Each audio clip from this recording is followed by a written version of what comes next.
So Matt, another big game for Sheffield United on Saturday, and I hear there's a few incentives you're trying to do to pull in another big crowd. Yeah, so obviously on the back of the last home game was obviously a great crowd. I think it's the biggest Saturday crowd that we'd had this season on a league game. So it's just trying to continue that sort of engagement with the youth section and obviously the community as well. So we've got obviously leading into Mother's Day nicely on Sunday. We've got a Mother's Day incentive, so there's free Prosecco for all the mums. So hopefully we can get, I think, a little bit of a thank you going back to all the mums who got the thankless task right away from the little boys and girls that play right away through to obviously our own first team players, that hopefully some of their mums will come out and watch them and watch Mummy's little soldier on the pitch on Saturday at the senior level. So yeah, so it's a little bit of a thank you to those, and hopefully we get a decent set of parents in the ground. And then on top of that, we've got a skills school, so we've got some children from our academy on Monday night with Azza coming in to do a skills school against the first team players, Jacob, Bessie and Jav on Saturday before the game, so that should be good. We'll get that out live on the social media platforms as well, which is again another incentive for the kids to come along and be part of the match day experience here at Sheffield. So that's obviously running. And on top of that, again, we've also got the baby competition that we're running to see if people can guess some of the staff and players that they look like when they were younger versions of themselves. So yeah, just trying to continue that theme of really engaging with the community and building that platform off the pitch so that we can progress on the pitch as well. So it's a big game on the pitch against Sevenoaks. I'm sure Ernie and Jeff and the players will be looking forward to that and getting back out there, having had a couple of weeks again with no games. So the boys have been in tonight training, and I'm sure they're fresh and ready for Saturday's game. So no, looking forward to it. Should be a busy day, and hopefully we can continue get some form and obviously finish the season strongly. So you're still looking to hear from schools and clubs, etc., about coming here to experience what we can offer on the match day? Yeah, definitely. Look, as the more people that we can get in, I mean, it's always the case in the non-league world. Obviously the fan base is massively important, and obviously to continue to grow that fan base is vital for the football club to carry on progressing. And obviously it's progressed at a massive rate, and to continue doing that to make sure that we're obviously giving our own fans obviously something back on the pitch is to keep growing off the pitch. So schools, football clubs, scout groups, girl guides, etc., just anyone within the vicinity that we can engage with, that can come along and enjoy the match day experience here, sometimes possibly for the first time and coming in. And we've got families that have come in the last games that are now coming back for the second time on Saturday's game. So yeah, just as anyone that wants to get in touch can get in touch via the club website, emails, addresses, etc. So yeah, as many people that we can get in locally, the better for obviously for the football club, but certainly hopefully better for the community as well. And I take it you'll still be looking to do something as well for when we play Craig the week after.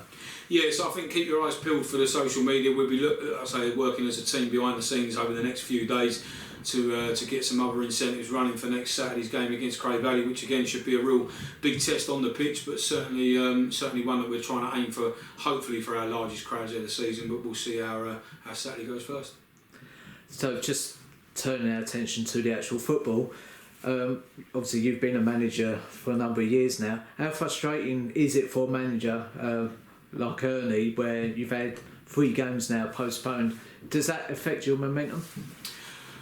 I think it's frustrating as a manager when you haven't played. Obviously, you now look. I mean, a few weeks ago we played more games than everybody else, and now we've played less games than everyone else. So, which is frustrating, particularly when you've got the 3G at home as well. So, I think it's frustrating. At the same time, it's cleared up 1 or 2 injuries for Ernie and Jeff as well in terms of Mams bringing closer to fitness. We've had a couple of friendlies as well, which you can never really beat the intensity of an actual league game. But I think Folkestone here on Tuesday was a decent test, and we played Lords, who are doing well in the Kent League this year. So 2 different types of tests, 2 decent results. Not that the results are all important, but certainly given the players a few minutes in their legs. And as I say, we've been able to sort of nurse a couple of injuries with Danny and Connor and Bessie, and like I say, bring people like Mams back. It's managed to give DJ another couple of games without any pressure of any points to play for, having come in late on the sort of signed on a Friday and played on a Saturday. So he's had a couple of weeks now in with the players again, which would have helped. So and obviously bedding himself down next to Lecken for a couple of games in friendly matches. So I think it's been good from that side, but frustrating not to have. Obviously now you're playing catch up, but with the 3 games in hand, it gives Ernie and Jeff obviously the opportunity. If you get them results that you want, you'd rather have the points on the board, but with the games in hand, if we can get 3 wins, then you're sat really tightly in that playoff position, and then obviously it's all to play for. So you've got 2 games in 3-4 days over this coming weekend, and I would say that that's going to have a big play in what happens sort of moving forward after that. So I'm sure that look, players and managers want to be involved in games ultimately, and obviously competitive games. So I'm sure that they'll be looking forward to that on Saturday. Question I'm always asked is, are Matt and Ernie looking at players? I always say, yeah, it's always a continuing process, but is that the case? I think that it's slowly coming to an end, to be honest. Obviously, fingers crossed and touch wood, we managed to keep a goalkeeper on the pitch for 2 games in a row, and obviously Aidan coming back now again, which has been another reason. Aidan hasn't really missed too much football, but Bo and Jaden have done really well for us, so which has been good. Mam's obviously coming back now. We're almost at a sort of clean bill of health, so hopefully we're there or thereabouts now. I would suggest with what Ernie's looking to do. Within the next couple of weeks, you get a couple of results. Will he look to bolster it? Maybe if you're looking at heading into the playoffs potentially. But I would suggest that I would say that he's probably got his sort of head in these next couple of games now and then see where we're at. But yeah, as I say, with DJ coming in and with the players coming back to fitness, I think it's given the squad a healthy look going into these next couple of games. And then final question, obviously we're looking to do a lot with the youth over the summer and into next season. We've advertised we want more teams. How's that all going? Yeah, so we're heading strongly with that. There's like I say, there's a lot of engagement in terms of new teams that wanted to come over, some new coaches that want to come over. Obviously the Monday nights have been fantastic, so if there's players in there, now we've got more people reaching out to join that as well that don't currently play for teams due to their age, so we'll be building teams at the younger age groups. We've got girls teams that we're now looking to add as well. So yeah, so it's been busy as well. Like I say, I've just been away for a week, and like I say, there's been loads going on even in that week that I've not actually been at the club, but obviously been doing stuff behind the scenes. So yeah, so now it's been busy. The whole thing, like I say, we've got another exciting, hopefully, announcement on Monday about another project that we're looking at launching here for Easter. So again, we'll be able to say more about that on Monday. So yeah, no, all in all, it's busy.